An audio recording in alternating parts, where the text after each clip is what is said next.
Olá a todos, o meu nome é Joana e sou professora de História e Geografia de Portugal. Anda comigo e aprenda a nossa história.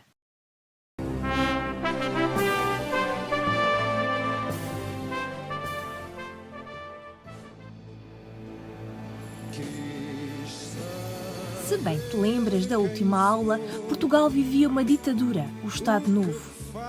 Nos últimos anos, Marcelo Caetano trouxe alguma abertura a este regime político. No entanto, um conjunto de razões levaram ao 25 de Abril. A proibição dos partidos políticos, a censura, a PIDE, as fraudes eleitorais, as difíceis condições de vida que levavam à imigração e a guerra colonial. Descontentes com todas estas razões, começou a surgir o movimento dos capitães, mais tarde conhecido como o Movimento das Forças Armadas, ou MFA. Este grupo de capitães começou a preparar em segredo a Revolução do 25 de Abril. Na noite de 24 de abril de 1974, pelas 22 horas e 45 minutos, ouviu-se na rádio a canção E Depois do Adeus, de Paulo de Carvalho. Era o sinal combinado, a senha que transmitiria a todos os quartéis a ordem de saída dos militares. Dava-se início ao golpe militar. Perto da 00:30, soou a segunda senha, desta vez transmitida pela Rádio Renascença. Grândola Vila Morena, de Zeca Afonso, dava início às operações.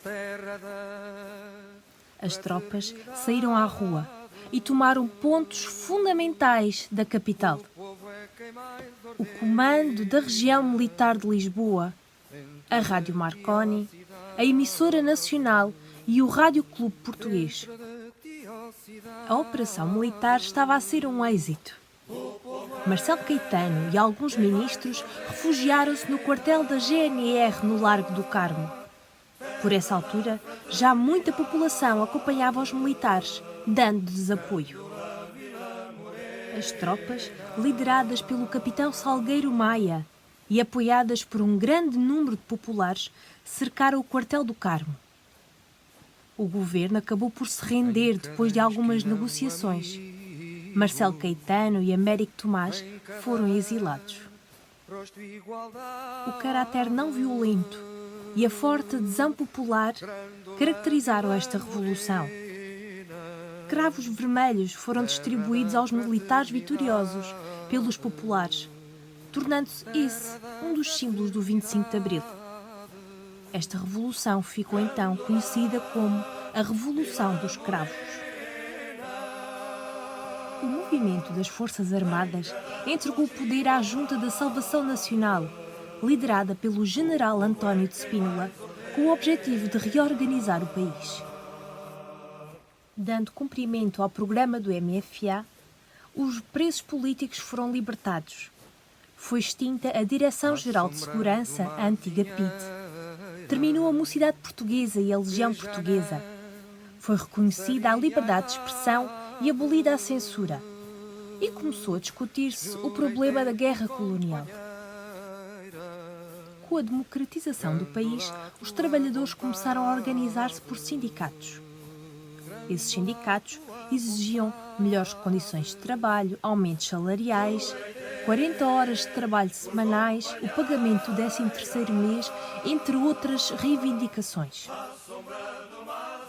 O Dia do Trabalhador, dia 1 de maio, passou a ser comemorado em todo o país. Logo no ano de 74, foi feita em Lisboa a maior manifestação de sempre, que contou com a participação de Mário Soares e de Álvaro Cunhal, recém-chegados do estrangeiro, onde tinham sido refugiados políticos. A Junta da Salvação Nacional marcou as primeiras eleições livres, a 25 de abril de 1975. Estas eleições tiveram uma grande afluência. Todos os homens e mulheres com mais de 18 anos poderiam votar nos seus partidos políticos. Nestas eleições foi eleita uma Assembleia Constituinte, que realizou uma nova Constituição, que foi aprovada a 2 de abril de 1976. Esta nova Constituição restabeleceu a democracia em Portugal. Todos os portugueses passaram a ser iguais, a ter os mesmos direitos e deveres e a poder eleger os seus governantes através do direito de voto.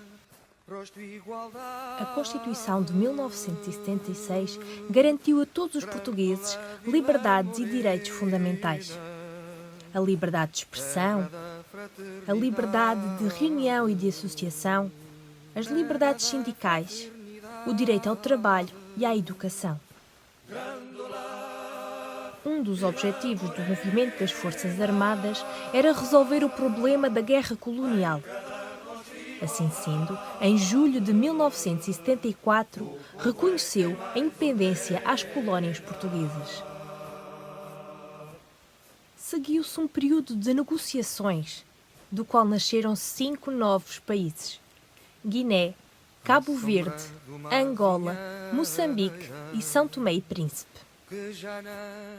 Nas antigas colónias viviam cerca de 500 mil portugueses que tiveram que voltar rapidamente para Portugal.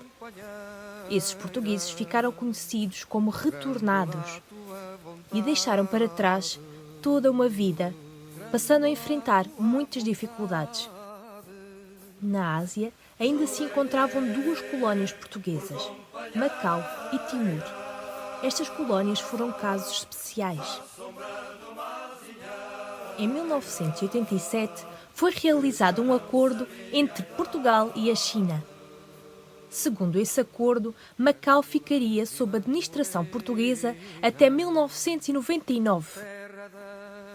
A partir desse ano, foi integrado na República Popular da China com um estatuto especial. Já Timor-Leste foi ocupado pela Indonésia em 1975. Depois de muitos anos de guerra, a Indonésia reconheceu a independência de Timor em 1999 e este país tornou-se independente em 2002. E como é que passou a ser constituído o governo português? Que dificuldades, que desafios e que conquistas enfrenta o Portugal de hoje? Vamos ficar a saber na próxima aula. E não se esqueçam de pôr um gosto no vídeo se gostaram e de subscrever o canal e ativar o sininho para saberem sempre quando há uma nova aula de História. Até lá, fiquem bem!